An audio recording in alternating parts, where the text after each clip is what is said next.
안녕하세요. 이혼한 아주버님 때문에 제 결혼 생활에도 종지부를 찍을 뻔했던 30대 여성입니다. 남편과는 집안 어른의 소개로 만났습니다. 집안 어른이 해주신 맞선 자리였는데 제가 어디 못나서 연애 결혼이 아닌 맞선까지 보게 된 건 절대 아니고요.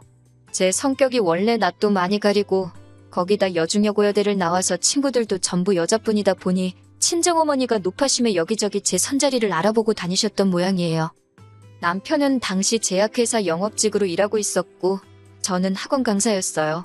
언뜻 보면 전혀 공통점이라고는 없는 두 사람이었기에 잘 되기는 어렵겠다고 생각했지요. 하지만 대화를 통해 둘 다 등산을 좋아한다는 걸 알게 되었고 그 다음 데이트로 바로 등산을 하게 되었어요. 이후로 저희는 두세 번 더 만남을 가졌고 이내 연인 사이로 발전했네요. 그리고 연애한 지 2년쯤 지났을 무렵 자연스레 부부의 영까지 맺게 되었고요. 결혼 이야기가 진행되는 동안에도 큰 문제는 없었습니다. 경제적인 부분만 놓고 보아도 서로 비슷한 수준이었고 양가 부모님 교육 수준도 같았기 때문에 솔직히 크게 마음에 걸리는 것들은 없었지요. 남편이 모아둔 6천의 시댁에서 보태준 5천까지 총 1억 천에 저는 저대로 제가 모은 돈 4천에 친정에서 5천 그리고 제가 타던 거의 새 차나 다름없는 중형차를 가져왔습니다. 연봉은 제가 더 높았으니 도토리 키재기지만 그래도 굳이 따지자면 제가 조금 더 해간 거나 마찬가지예요. 그럼에도 불구하고 저희 둘이 사는 신혼집을 시댁 근처에 얻게 되었는데 그건 위치 때문이었어요. 친정은 지방에 있었기에 저는 서울에서 자취를 하며 직장 생활을 하고 있었고 남편은 본가에서 출퇴근을 하고 있었거든요. 그런데 남편 본가에서 제가 일하는 학원까지도 거리가 그렇게 멀지가 않았어요. 동네 자체가 주변보다 싸기도 했고 그래서 어쩔 수 없이 시댁 근처 빌라에 전세로 들어가게 되었네요. 말이 나와서 말인데 그러자 처음엔 어머님 아버님이 한 동네에서 뭐하러 두 집 살림을 하느냐고 따로 집을 구하지 말고 당신들 집에 들어와 살라고 하셨습니다. 하지만 학가는 안 된다고 친정 부모님도 반대하셨고 저도 원치 않았기에 그건 정중히 거절했지요.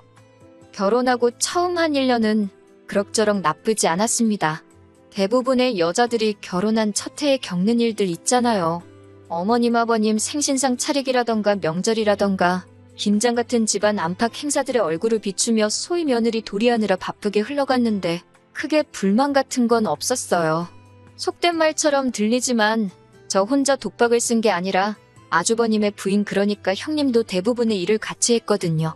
그러니까 정확히 표현하자면 두 며느리가 같이 독박이 아닌 상박을 썼다고 할까요? 그래도 저는 둘째 며느리고 형님은 첫째 며느리라서 욕은 형님이 더 많이 먹었습니다. 어머님은 아들 둘 잘 키워서 며느리가 둘이나 있다고 동네 사람들한테 꽤나 자랑하고 다니시는 눈치였지만 제 귀에는 영 곱게 들리지 않대요. 말이 나와서 말이지만 형님 생각만 하면 마음이 착잡해요. 제가 숫기도 없고 쑥스러움도 많이 타기는 하지만 그렇다고 성질머리도 없는 건 아니거든요. 저는 좋으면 좋다, 싫으면 싫다 소리는 잘해요. 그런데 형님은 말수도 없고 좋다 싫다 표현도 잘 안 해요. 어머님이 이거 해라 하면 네 하고 저거 해라 하면 네 하고 아파도 아프다 소리를 못하는 것 같더라고요. 그런데 그런 형님을 보고 있으면 같은 여자라서 그런 건지 아니면 같은 황씨 집안 며느리라 그런 건지 답답하고 짜증나는 게 아니라 안쓰럽고 그렇더라고요. 그래서 형님이랑 같이 있을 때면 제가 괜히 너스레를 떨고 살갑게 대하려고 노력했습니다. 그랬더니 형님도 언젠가부턴 저한테만큼은 마음의 문을 연 건지 이런저런 이야기를 하더라고요. 그러다 그날도 제사랍시고 모여서 형님과 저만 죽어라 전을 부쳐대고 있었어요.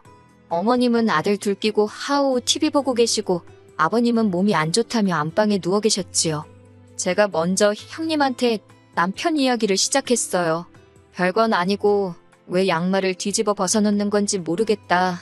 왜 치약은 중간부터 눌러 짜는지 짜증난다. 시덥잖은 소리였지요. 그런데 형님이 좋을 때라며 웃더니 자기는 지금 어깨가 너무 아프답니다. 그러면서 한다는 소리가 아주버님한테 맞았다는 거예요. 별거 아닌 일로 부부싸움을 하게 되었는데 형님이 화가 너무 나서 소리를 질렀더니 아주버님이 형님 팔을 꺾었다대요. 그러면서 형님더러 나가라고 형님 같은 여자는 필요 없다고 그랬다나. 제가 너무 충격을 받았던 건 아주버님의 행동도 행동이지만 그 일을 아무렇지 않게 말하는 형님의 모습이었어요. 제가 형님더러 그걸 왜 참고 있냐 했습니다. 마음 같아선 신고라도 하라고 그러고 싶었지만 순간 그래도 부부지간의 일인데 그런 소리까지 하는 건 선을 넘는 것 같아서 안 했네요. 근데 형님이 이제 거의 다 끝났다며 슬며시 웃더라고요. 그리고 이후로 반년 정도 지났을 무렵 아주버님과 형님은 완전히 남남이 되었습니다. 형님이 그간 가만히 당하고만 계시던 건 아니었던 모양이에요. 모아둔 자료가 너무 많아서 아주버님도 항소는 엄두도 못 냈고 결국 형님한테 위자료 2천만 원 주고 끝났다고요. 알고 보니까 결혼 생활을 4년 가까이 했으면서 생활비를 가져다 준 게 몇 달 되지도 않는다대요. 아이고, 그 꼴을 어떻게 보면서 산 건지, 어머님은 그걸 모르셨던 건지, 그런데도 형님더러 애 안 낳는다고 얼마나 구박을 하셨는지 모릅니다. 게다가 어머님은 주변 사람들한테 순진한 당신 아들이 여우 같은 마누라한테 돈 뺏기고 이혼당한 것처럼 이야기를 하고 다니셨어요. 그런 모습을 보고 듣게 되니 저한테 그러신 것도 아닌데 어머님이 달리 보이더라고요. 솔직히 정이 많이 떨어졌네요. 그리고 아주버님의 이혼은 저희 부부관계에도 영향을 끼쳤습니다. 시작은 아주버님의 이사였어요. 아주버님이 이혼하고 한 3달도 안 되었던 때였는데 하루는 남편이 한다는 소리가 아주버님이 어머님 아버님 댁에 들어가 살기로 했다는 거예요. 어쩌다가 그렇게 된 거냐니까 형님 위자료 빼주고 변호사 비용도 꽤나 들었고 어쩌고 저쩌고 그래서 그러냐 하고 말았습니다. 솔직히 아주버님이 어디 가서 살든 어쩌든 관심도 없었고 제 알바도 아니었으니까요. 하지만 아주버님은 어머님 아버님 댁으로 들어온 이후부터 걸핏하면 제 남편을 찾아대기 시작했습니다. 그래도 처음엔 불러내서 밖에서 술을 마신다던가 노래방을 간다던가 그런 식이었어요. 그런데 저희 남편은 영업직이다 보니 원하지 않아도 술자리고 노래방이고 자주 갑니다. 그래서 쉴 때는 그런 데 가는 걸 좋아하지 않아요. 하지만 아주버님이 불러내니 이혼한 형이 불쌍해 그런 건지 싫은 소리는 못하고 따라다니대요. 그런데 매번 밖에서 놀라니 돈이 많이 들었나 봅니다. 언젠가부터는 자꾸 저희 집으로 오면 안 되냐고 그러는 거예요. 저희 집에서 맥주 한 잔만 하겠다. 너네 TV가 크니까 그걸로 같이 영화 보자. 처음에 한두 번은 인색하게 굴기도 그래서 알겠다 했는데 사람이 정도가 있어야 할 것 아닙니까?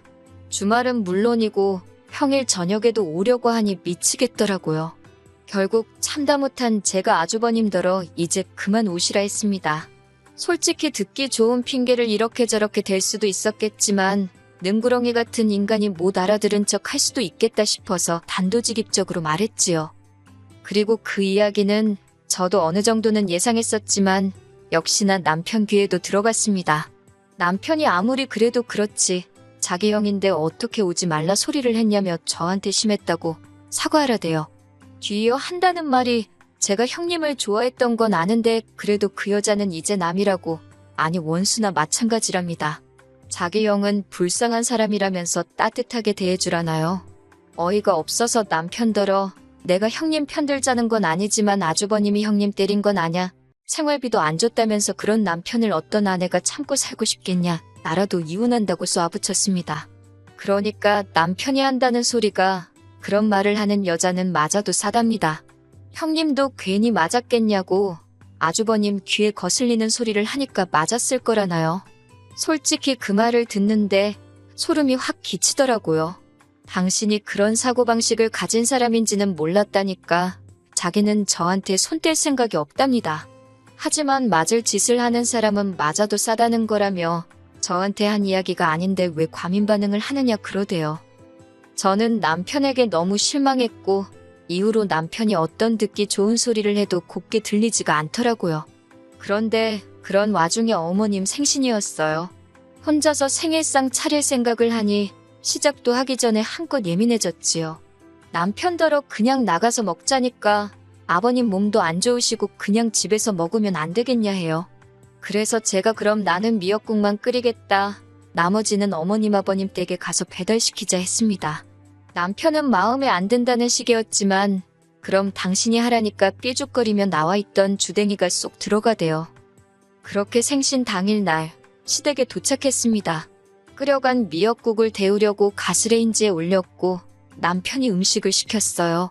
아버님은 소화를 잘 못 시키셔서 남편에게 말은 안 했지만 제가 따로 전복죽을 끓여갔거든요. 그래서 드실 만큼 퍼놓고 조금씩 소분하고 그러고 있었지요. 남편이 전복죽을 보더니 뭔가 느낀 바가 있었는지 자기가 도와줄 일은 없냐며 옆에서 설레발을 치대요. 그런데 아주버님이 거실에서 그런 남편더러 야, 너는 남자가 거기서 뭐하냐며 제대로 하라고 하면 되잖아. 그러는 거예요.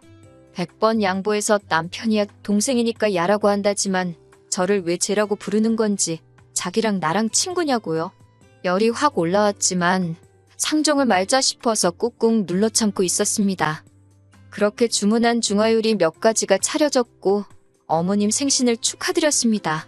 빈손으로 입만 가지고 나불거리는 아주버님이 꼴보기가 싫어서 케이크도 준비 안 하셨냐고 한마디 했더니 한다는 소리가 그런 건 여자가 하는 거랍니다. 지 엄마 생일인데 여자 남자를 찾고 있나 싶어서 어처구니가 없었지만 그러니 이혼당했지 차마 그 소리는 안 했네요. 그런데 식사를 다 마쳐갈 무렵 어머님이 저와 남편에게 하실 말씀이 있으시대요. 분위기가 심상치 않아 분명히 뭔가 부탁 내지는 명령이다 싶었지요. 아니나 다를까 저희 사는 빌라가 구축이라 방이 3개거든요. 그중 한 방을 아주버님한테 내주랍니다. 욕을 내 아버님이 거의 누워만 계셔야 할 정도로 거동이 어려워지셨는데 그 와중에 아주버님까지 챙기려니 어머님이 너무 힘드시다며 아주버님은 저희가 당분간 데리고 있으래요. 저는 아주버님이 무슨 10살 난 어린애도 아닌데 어머님이 챙기실 게 뭐가 있냐고 물었어요. 그랬더니 하시는 말씀이 식사며 빨래며 그 도망간 X 때문에 자기가 다 늙어서 이게 웬 고생이냐고요? 어휴, 이 와중에도 당신 아들 못난 건 모른 채 하시고 형님 욕을 하시는 게 황당하고 어이가 없었지만 일단 어머님더러 아주버님한테 직접 하게 하시라고 아니면 어디 월세라도 구해서 내보내시라 했어요. 그랬더니 어머님이 남자는 원래 그런 걸 잘 못한다면서 망할 X 때문에 불쌍한 당신 아들 팔자 꼬이고 당신 말년 꼬이고 아주 그냥 눈에 띄면 요절을 내버리실 거랍니다. 저는 달리할 말이 없었기에 어머님이 힘드시다니 뭐라 해드릴 말씀이 없다고 하지만 아주버님과 같이는 못 산다고 딱 잘라 말씀드렸어요. 어머님이랑 살면서도 안 하는 빨래며 식사를 저희 집에 온다고 하겠냐고. 그럼 어머님이 하시던 고생 제가 그대로 해야 되는데 솔직히 제 아들도 아닌데 제가 왜 그렇게 해야 하냐고 못한다 했지요. 그러자 옆에서 남편이 무슨 말을 그렇게 하냐며 자기 빨래하고 자기 식사 챙겨줄 때 아주버님 것도 같이 해주면 되는 거 아니냐입니다. 어이가 없어서 앞으로는 당신 것도 힘들어서 안 해줄 생각이라고 받아쳐버렸어요. 앞으로는 당신 빨래고 당신 식사고 알아서 하라고요. 그러자 어머님께서 너는 이 시애미가 이렇게 힘들다고 사정을 하는데도 어쩌면 이렇게 인정머리가 없냐며 첫째는 안 그랬답니다. 그래서 그렇게 착하고 잘하던 첫째 며느리한테도 이혼했다고 망할 X, 썩을 X, 심지어 저번엔 개 같은 X라고 하지 않으셨냐고 따졌어요. 해도 욕먹고 안 해도 욕먹는 것 같은데 안 하고 욕먹겠다고요. 그랬더니 어머님께서 그럼 니네 둘 집 구할 때 보태줬던 5천만 원 그거 내놓으랍니다. 그 돈으로 네 아주버님 방구해줘야겠다고 내일 당장 돈 가져오래요. 그래서 어머님 아들한테 말씀하시라고 누가 보면 그 돈 저 다 쓰라고 준 줄 알겠다고 그랬지요. 남편도 그제서야 어머님더러 억지 좀 쓰지 마시라고 형 결혼할 때는 돈 더 많이 보태준 거 아는데 이제 와서 겨우 5천 해준 걸 토해내라니 그런 억지가 어딨냐며 따지더군요. 돈 앞에서는 부모 자식도 없다더니 그리고 그때 TV 쳐보다가 뒤늦게 온 아주버님이 저더러 그렇게 살지 말랍니다. 여자가 좀 고분고분하고 조신한 맛이 있어야지 남들이 무슨 말만 하면 무조건 싫다고 한다고 자기는 저 같은 여자 줘도 싫답니다. 저도 아주버님이니까 지금 이렇게 말이나 섞지 아니었음 쳐다도 안 봤다고 대꾸해버렸지요. 그날 집으로 돌아와 남편더러 아주버님인지 난즉 고르라 했습니다. 나는 앞으로 내 눈에 흙 들어가기 전까진 당신 형 안 보고 살고 싶다고 했어요. 당신이 형 없인 못 살겠다 하면 나는 당신 미련 없이 놔주겠다 했지요. 그랬더니 남편이 아니랍니다. 자기도 어쨌든 자기 형이고 해서 어떻게든 감싸주려고 했는데 도저히 안 되겠다고 그래요. 그러면서 자기가 중간에서 아주버님 상대 안 해도 되게끔 잘할 테니 한번 기회를 달라고 하더군요. 그래서 믿어보기로 했습니다. 어머님도 다 늙어서 아픈 남편의 사심 먹은 아들 뒤치다꺼리 하려니 얼마나 열받으시겠어요. 그게 이해가 안 되는 건 아니지만 이미 떠난 사람인 형님한테도 아직도 저렇게 욕을 퍼붓는 걸 보시면 저라고 그 꼴 안 당하란 법 있나요? 어머님이 며느리 귀한 줄 몰라주시니 저도 할 말이 없네요. 당분간 남편 단돌이 잘 하면서 살아보려고요. 남편이 약속만 잘 지켜준다면 저희 결혼 생활은 잘 유지되겠지요. 만약에 약속을 어기고 제 입에서 험한 소리가 나오게 한다면 그때 다시 돌아오겠습니다.